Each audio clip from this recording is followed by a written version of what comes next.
আবু হুরায়রা মসজিদে নববীর পাশে দার্স দিচ্ছেন। এই হাদিসটি পাবেন তিরমিজিতে 2382 নম্বর হাদিসে। আবু হুরায়রা রাদিয়াল্লাহু আনহু মসজিদের পাশে, মসজিদের নববীর পাশে দার্স দিচ্ছেন, হাদিস শোনাচ্ছেন। তিনি বিখ্যাত একজন সাহাবী। তার কাছে শুয়াইব ইবনে মাতি রাহিমাহুল্লাহ, তিনি ছিলেন তাবী। তার কাছে আসলেন, বললেন, হে আবু হুরায়রা, ওয়াল্লাহি, আল্লাহর কসম দিয়ে বলছি, তুমি এমন একটি হাদিস বর্ণনা করো, এমন একটি হাদিস বলো যেটা তুমি নবী মুহাম্মদ সাল্লাল্লাহু আলাইহি ওয়াসাল্লামের কাছে শুনছো এবং বুঝেছো, এমন একটি হাদিস বর্ণনা করো। আবু হুরায়রা রাদিয়াল্লাহু আনহু যখন হাদিসটি বর্ণনা করতে যাবেন, এমন তো অবস্থায় তিনি অজ্ঞান হয়ে গেলেন। আবার তাকে জ্ঞান ফেরানো হলো। আবার তাকে বললো, আল্লাহর কসম, সেই আল্লাহর কসম দিয়ে বলছি, তুমি এমন একটি হাদিস বলো যেটা রাসূল সাল্লাল্লাহু আলাইহি ওয়াসাল্লামের কাছে শুনেছো এবং বুঝেছো। তিনি যখন হাদিস বর্ণনা করতে যাবে, আবার জ্ঞান হারিয়ে ফেললো। আবার তাকে অজ্ঞান থেকে জ্ঞান ফেরানো হলো। আবার বলল, আল্লাহর কসম, তোমাকে কসম দিয়ে বলছি, তুমি এমন একটি হাদিস বর্ণনা করো যা নবী মুহাম্মদ সাল্লাল্লাহু আলাইহি ওয়াসাল্লামের কাছে শুনছো। তিনবারের বেলায় তিনি বললেন যে আল্লাহ সুবহানাহু ওয়া তাআলার রাসূলের এই হাদিসটি বলতে গিয়ে আমি বারবার অজ্ঞান হয়ে যাচ্ছি। কেন অজ্ঞান হয়েছি? এই রকম হাদিস আমি আবু হুরায়রা রাদিয়াল্লাহু আনহু জিন্দেগি শুনি নাই। এই রকম ভয়ঙ্কর হাদিস আমি আবু হুরায়রা রাদিয়াল্লাহু আনহু বর্ণনা করতে গিয়ে আমি অজ্ঞান হয়ে যাচ্ছি। আবু হুরায়রা রাদিয়াল্লাহু আনহু বলছেন, নবী মুহাম্মদ সাল্লাল্লাহু আলাইহি ওয়াসাল্লাম বলেছেন যে আল্লাহ সুবহানাহু ওয়া তাআলা কিয়ামতের দিন 3 শ্রেণীর ব্যক্তিকে ডাকবে। কিয়ামতের দিন 3 শ্রেণীর ব্যক্তিকে ডাকবে। এই 3 শ্রেণীর ব্যক্তিকে দিয়েই জাহান্নাম উদ্বোধন করা হবে। সর্বপ্রথম জাহান্নামের দরজা খোলা হবে, জাহান্নাম উদ্বোধন করা হবে এই 3 শ্রেণীর ব্যক্তি দিয়ে। এই 3 শ্রেণীর ব্যক্তি কারা তোমরা কি জানো? আবু হুরায়রা রাদিয়াল্লাহু আনহু তিনি বলছেন, 3 শ্রেণীর মধ্যে এক শ্রেণী হচ্ছে যারা জিহাদু ফি সাবিলিল্লাহ, যারা আল্লাহর পথে জিহাদ করে, যারা জিহাদ করেছে, যারা শহীদ, তাদেরকে দিয়ে আল্লাহ সুবহানাহু ওয়া তাআলা জাহান্নাম উদ্বোধন করবেন।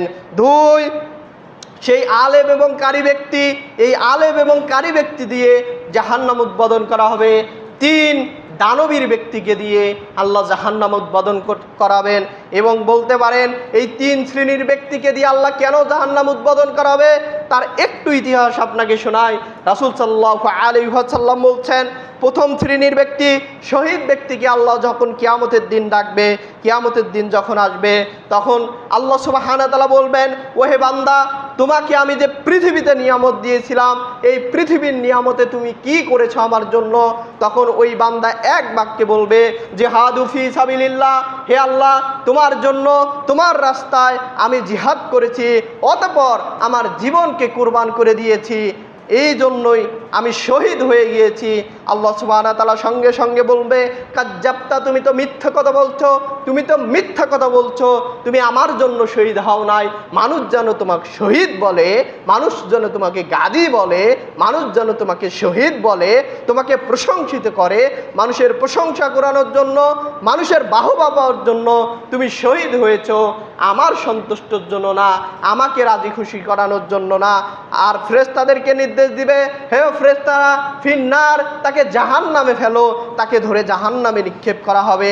তারপরে ডাকা হবে সেই ব্যক্তিকে যিনি আলেম, সেই ব্যক্তিকে যিনি হলে কারি, যিনি সুমধুর কণ্ঠে কোরআন পড়ত, যিনি মানুষের মাঝে দ্বীন প্রচার করে বেড়াতো, ওই ব্যক্তিকে ডাকা হবে।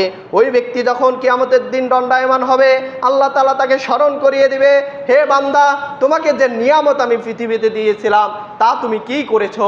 তখন ওই ব্যক্তি বলবে, হে আল্লাহ, আমাকে যে নিয়ামত দিয়েছো, আমি সুন্দরভাবে কোরআন পড়েছি, তার দিলের সাথে কোরআন পড়েছি, সুন্দরভাবে কোরআন প্রেজেন্টেশন করেছি, মানুষের মাঝে বক্তব্য দিয়েছি, মানুষকে কোরআন হাদিসের কথা শুনিয়েছি, অতএব এটা আপনার সন্তুষ্টির জন্য করেছি।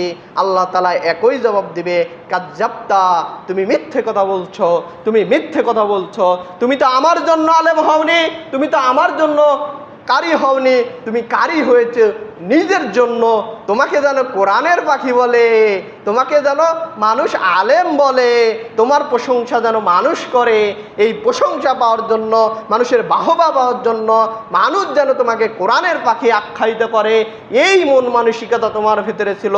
আমার সন্তুষ্টর জন্য তুমি আলেম হও নাই, আমার সন্তুষ্টর জন্য তুমি কারি হও নাই, তুমি হয়েছো নিজের প্রশংসা কুড়ানোর জন্য, মানুষের মাঝে ভাইরাল হওয়ার জন্য। তার প্রাপ্তি তুমি দুনিয়াতেই পেয়ে গিয়েছো। অতএব আমার কাছে কোনো প্রাপ্তি নাই। যাও সেই নার ফেরেশতাদেরকে নির্দেশ দিবে, তাকে ধরে জাহান্নামে ফেলো। সর্বপ্রথম তাদেরকে দিয়েই জাহান্নাম উদ্বোধন করবেন। আর নবী মুহাম্মদ সাল্লাল্লাহু আলাইহি ওয়াসাল্লাম তিনি এও বলেছিলেন, আমার জীবনের সবচেয়ে বড় ভয়, আমার জীবনের সবচেয়ে বড় ভয় ভ্রান্ত হুজুর দিয়ে, যারা না আছে জ্ঞান, না আছে কিছু, কিন্তু এমন ভাবসাব করে চলবে যে সব জ্ঞান তার ভিতরে আছে। হাজারো হুজুর আছে জোরে আমিন বললে বিরোধিতা করে, হাজারো হুজুর আছে বুকের উপরে হাত বাঁধলে বিরোধিতা করে, হাজারো হুজুর আছে কোরআন সুন্নাহর আইন মানলে বিরোধিতা করে। তাহলে বুঝতে হবে এই সকল হুজুরগুলো হচ্ছে ভ্রান্ত হুজুর। জোরে আমিন বললে ইহুদি খ্রিস্টানের জ্বলতো, তারা বিরোধিতা করত, আপনি মুসলমান হয়ে বিরোধিতা করেন, তার মানে আপনি জ্ঞান এখনো অর্জন করতে পারেন নাই, এখনো আপনার ভিতরে জ্ঞান ঢুকে নাই। 3 নম্বর যে ব্যক্তিকে ডাকা হবে সেই ব্যক্তি হচ্ছে দানবীর, দানশীল ব্যক্তিকে ডাকা হবে এবং বলা হবে যে তুমি পৃথিবীতে যে নিয়ামত আমি তোমাকে দিয়েছিলাম সেই নিয়ামতে তুমি কি করেছো। তখন ওই ব্যক্তি বলবেন যে আল্লাহ আমাকে অনেক অর্থ সম্পদের মালিক করেছো, আমি আল্লাহ তোমার সন্তুষ্টির জন্য আমি দান করেছি, মানুষকে টাকা পয়সা বিলিয়ে দিয়েছি। আল্লাহ সঙ্গে সঙ্গে বলবেন কাজ্জাবতা, তুমি মিথ্যে কথা বলছো, তুমি আমার সন্তুষ্টির জন্য দান করো নাই, তুমি মানুষের বাহবা পাওয়ার জন্য, মানুষের প্রশংসা করানোর জন্য, মানুষ যেন তোমাকে দানবীর বলে, মানুষ যেন তোমাকে দানবীর বলে, এজন্যই তুমি দান করেছো, আমার সন্তুষ্টির জন্য তুমি করো নাই। আজকে তোমার পরিণতি হবে সেই জাহান্নাম। ফেরেশতাদেরকে নির্দেশ দিবেন যাও তাকে সেই জাহান্নামে ফেলে দাও। তাহলে উক্ত হাদিস থেকে আপনাকে বোঝানোর চেষ্টা করলাম, যতটুকু আমল করবেন আমলের ইখলাস যেন সঠিক থাকে। আর আমল যদি আপনার জ্ঞান অনুযায়ী না করেন তাহলে এই জ্ঞানের জন্যই আপনাকে আল্লাহ তাআলা জাহান্নামের নিকটে নিয়ে যাবে। তাহলে বলতেছিলাম এই 3 শ্রেণীর ব্যক্তি আজকের সমাজে কিন্তু আছে। মানুষ যখন একটু দান করে দেখবেন যে আগে মোবাইল ধরে, মোবাইলের ছবিটা ভালো আসে কিনা সেটা দেখে, কয় টাকা দান করলো, মানুষকে বলে বেড়ায় সে অমুক এত টাকা দান করেছে, এই প্রশংসা কুড়ানোর জন্য মানুষের মাঝে দান করে। অথচ সর্বশ্রেষ্ঠ দান হচ্ছে গোপনে দান করা। প্রকাশ্যে দান করার অনুমোদন আছে, কিন্তু আমাদের ভাবসাবটা উল্টা। মানুষের ক্রেডিট চাই আমরা, মানুষের সিম্পেথি আমরা পেতে ভালোবাসি, মানুষ ভালো যেন বলে সেটা আমরা চাই। দান করবেন সেটা যদি ভালো লাগার জন্য করেন, এই দানটা আপনার জন্য কাল হয়ে দাঁড়াবে। জ্ঞান অর্জন করবেন, কোরআন আপনি তারতিল সুন্দর ভাষায় পড়তে পারেন, এর জন্য আপনাকে অহংকার করা যাবে না। এক মুরব্বী ভেঙ্গে ভেঙ্গে কোরআন পড়ে পারে না, বয়স হয়ে গিয়েছে, এমন আলেম আছে ফতোয়া দেয় যে ওই মুরব্বীর নামাজে হবে না। অথচ সূরা পাক অথবা না পাক, সে উজু থাক অথবা না থাক, সে কোরআন পড়তে জানুক অথবা না জানুক, তাকে নামাজ পড়তেই হবে। এত গুরুত্বপূর্ণ হচ্ছে নামাজ, কিচ্ছু না পাক তবুও পড়তে হবে, নামাজের গুরুত্ব। অথচ তার তিল সুন্দর ভাষায় কোরআন পড়ার গুরুত্ব আছে, তার মানে মানুষকে হ্যায় প্রতিপন্ন করা যাবে না, জ্ঞান নিয়ে অহংকার করা যাবে না। আর আজকের সমাজে একটু ভুল হলে দেখা যাবে যে ওর উপরে মানে একটা চোর ধরা পড়ছে, এরকম অবস্থা। মানে তাকে সহমর্মিতা দেখাবে কি, তাকে এমনভাবে অ্যাটাক করে তার মন মানসিকতা জ্ঞান অর্জন করা আরও বেগত সৃষ্টি করে। তাহলে এই 3 শ্রেণীর অন্তর্ভুক্ত যেন আমরা না হতে পারি। এক, শহীদ আল্লাহর রাস্তায় জীবন দিলে যেন ন্যায় নিষ্ঠার জন্য দেই। তারপরে হচ্ছে আলেম এবং কারি যদি হই, প্রকৃতপক্ষে আলেম এবং কারি হতে হবে, মানুষকে দেখানোর জন্য, সোসাইটিকে দেখানোর জন্য না। 2, দানবীর হলে প্রকৃতপক্ষে দানবীর হতে হবে, আল্লাহ সন্তুষ্টির জন্য দান করতে হবে, মানুষের কাছে বাহবা পাওয়ার জন্য দান করা যাবে না।